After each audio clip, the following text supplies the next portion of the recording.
Hello, my dear kids. How are you all? Hope you all are fine and must. Kids, today we are going to do worksheet number 101 and the date of today is 30/10/2021 and we are going to do English worksheet today. तो बच्चों आज हम English worksheet में Unit 5 करेंगे. Don't be afraid of the dark. Page number 74. तो सबसे पहले यहाँ नाम, यहाँ सेक्शन और यहाँ पर अपने टीचर का नाम लिखेंगे. तो चलिए बच्चों शुरू करते हैं आज की वर्कशीट यहाँ से. Dear students, let's help Radhika to choose the correct spelling of the words to complete the sentences given below. नीचे कुछ सेंटेंसेस दिए हुए हैं, उसमें राधिका को करेक्ट स्पेलिंग जो है वर्ड्स की उसको चूज़ करने के लिए हम राधिका की हेल्प करते हैं. ठीक है. Right the correct word in the blanks. तो जो नीचे ब्लैंक्स दिए हुए हैं इन ब्लैंक्स में हम करेक्ट वर्ड्स डालेंगे. ठीक है. करेक्ट वर्ड्स डाल के इन सेंटेंसेस को कंप्लीट करेंगे. Words like I and I have the same sound but different spelling and meanings.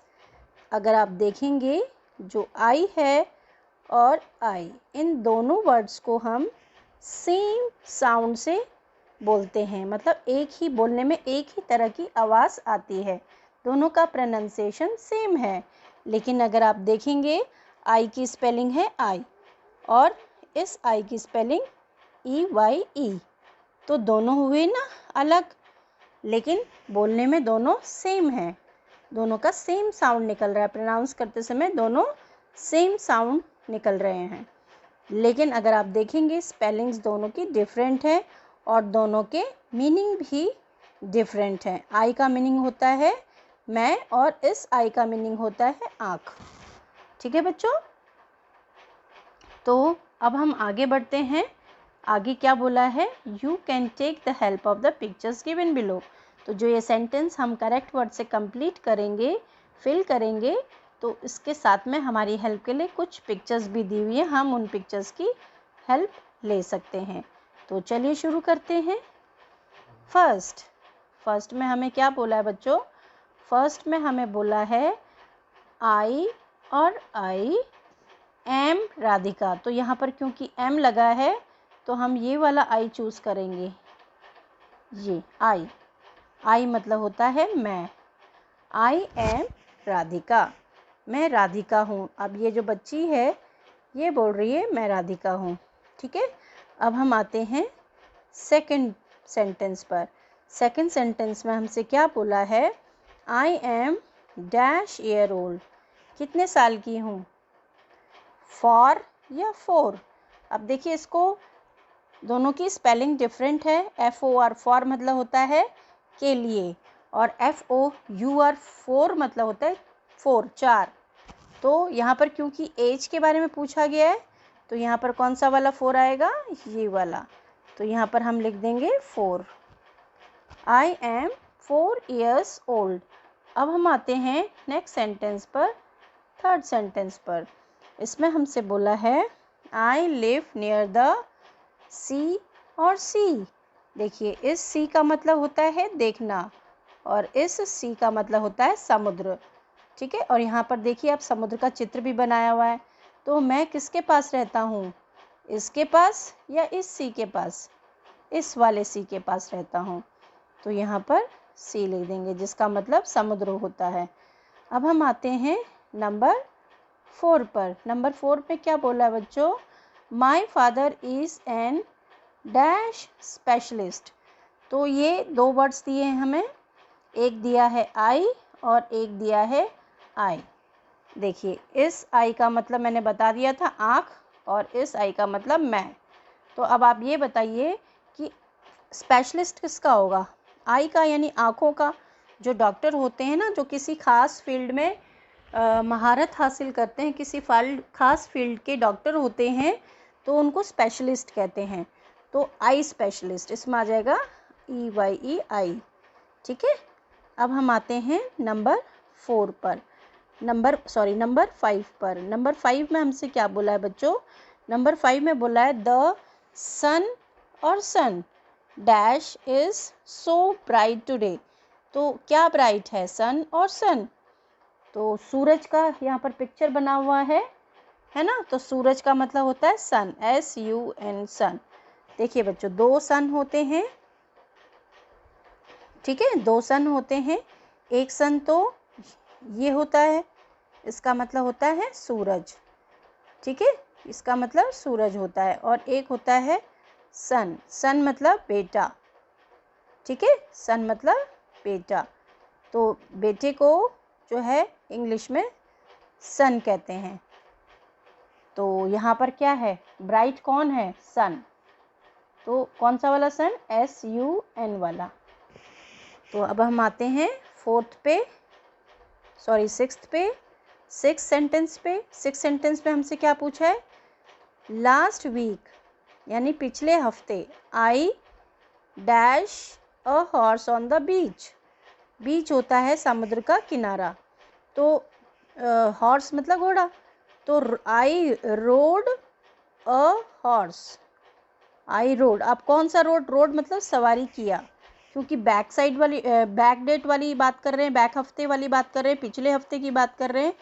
तो देखिए बच्चों, राइड, RIDE राइड, राइड मतलब सवारी करना। और राइड का पास्ट टेंस हो जाता है रोड, RODE रोड। तो रोड मतलब सवारी किया। जब हम पास्ट टेंस की बात करते हैं, पिछले हफ्ते की बात कर रहे हैं या पिछले डे की बात करते हैं, जो भी बीत चुका है उसकी बात करते हैं, तो हम क्या इस्तेमाल करते हैं? पास्ट टेंस वाला वर्ड यूज़ करते हैं। तो पास्ट टेंस, राइट का पास्ट टेंस हो जाता है रोड। तो यहाँ पर हम रोड यूज़ करेंगे। अब रोड, ROAD रोड, इसका मतलब सड़क होता है, और इस वाले रोड का मतलब होता है सवारी किया। तो पिछले हफ्ते मैंने हॉर्स पे सवारी किया। कहाँ पर? ऑन द बीच, यानी कि समुद्र के किनारे। तो यहाँ पर हम क्या लिखेंगे? RODE road. ठीक है बच्चों, अब हम आगे बढ़ते हैं। आगे हमसे क्या बोला है? Did you notice that both the words given in the bracket have the same sound. क्या आपने नोटिस किया क्वेश्चन नंबर 1 में जो हमने किया था कि 2 वर्ड्स जो ब्रैकेट के अंदर लिखे हैं, जैसे ये ब्रैकेट है, इस ब्रैकेट में 2 वर्ड्स लिखे हैं, है ना, 2 वर्ड्स लिखे हैं। 2 वर्ड्स में दोनों का साउंड सेम है। जब हम बोलते हैं, दोनों का बोलने में सेम साउंड आ रहा है, लेकिन डिफरेंट मीनिंग होता है ना। तो you can say them allowed. तो आप इनको ज़ोर ज़ोर से बोलिए एंड चेक इट योरसेल्फ, और अपने आप खुद जांचिए, खुद ही चेक कीजिए कि क्या इन दोनों को बोलने में सेम प्रोनाउंसिएशन आ रहा है। तो यही आपको बोला है कि आप खुद बोलकर चेक कीजिए। जो ऊपर ब्रैकेट के अंदर वर्ड्स लिखे हुए हैं 2, ठीक है बच्चों। अब हमसे क्या बोला है? These words have the same sound but do they have same meaning too. क्या इनके मीनिंग भी सेम है? तो अब हमसे क्या बोला है? आगे हमसे बोला है कि some words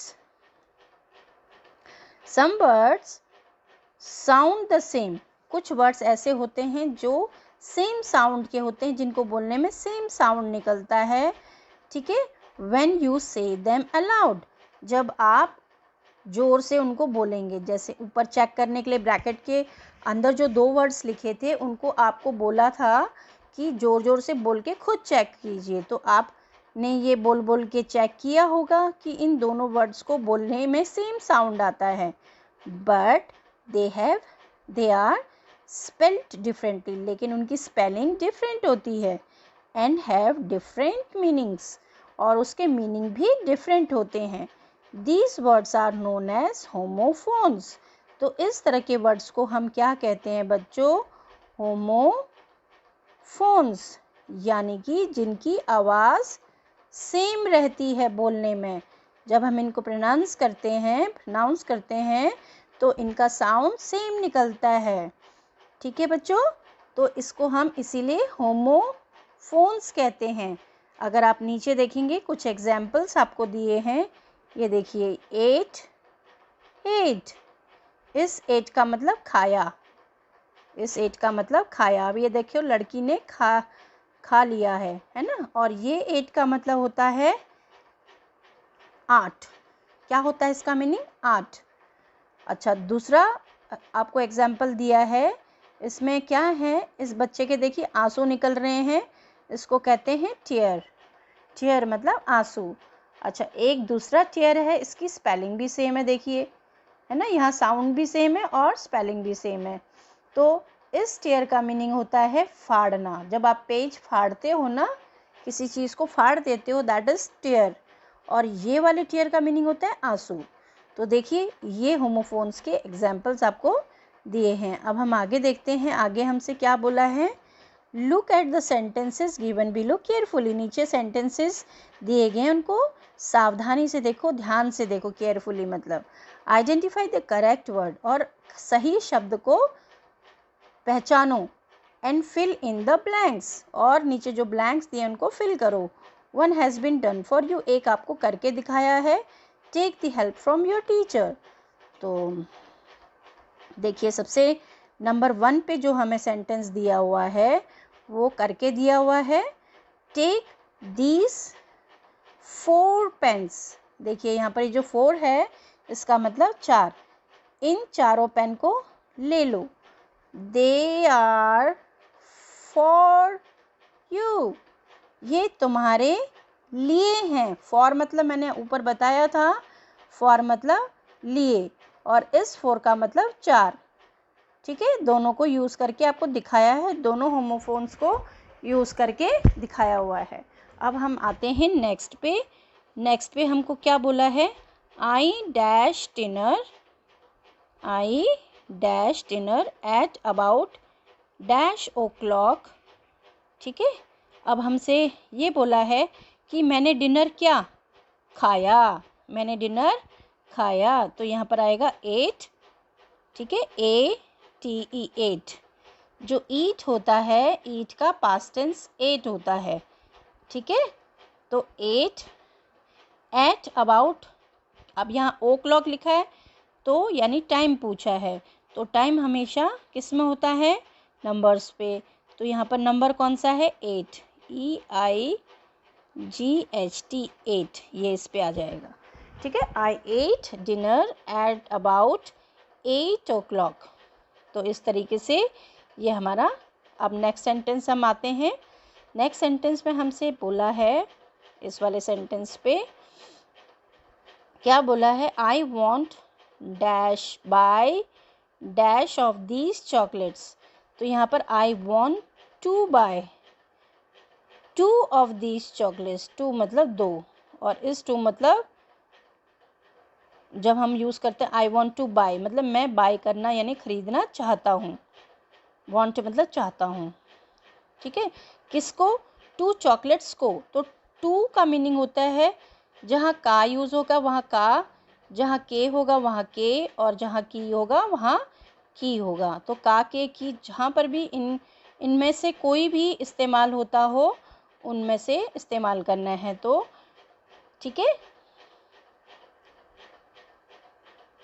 तो 2 ऑफ दीज चॉकलेट्स। तो इस तरीके से हमारा ये भी हो गया। अब हम आगे बढ़ते हैं।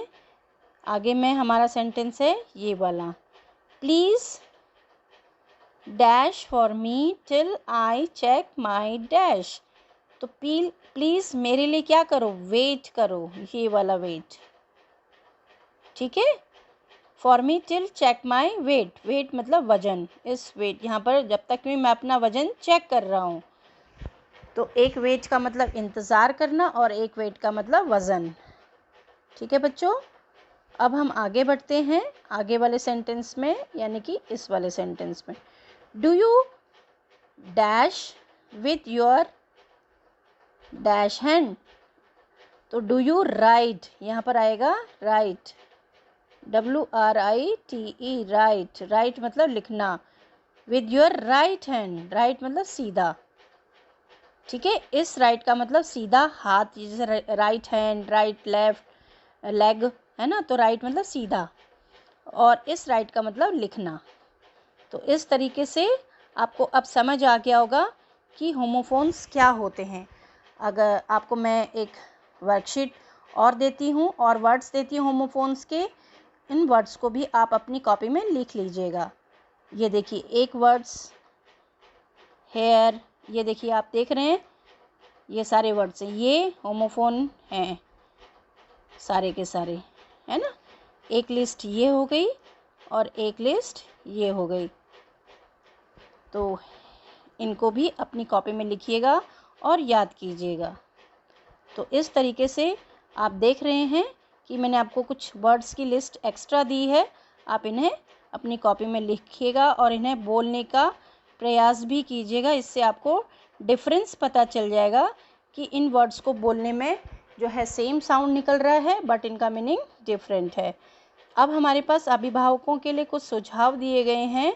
होमोफोन्स की सूची बनाने के लिए बच्चों को प्रोत्साहित कीजिए। तो जिस तरीके से मैंने आपको होमोफोन्स की लिस्ट दी है, ऐसे ही आप और लिस्ट भी जो है बना सकते हैं बच्चों की हेल्प करने के लिए। ठीक है, इस तरीके से हमारी ये वर्कशीट समाप्त होती है बच्चों।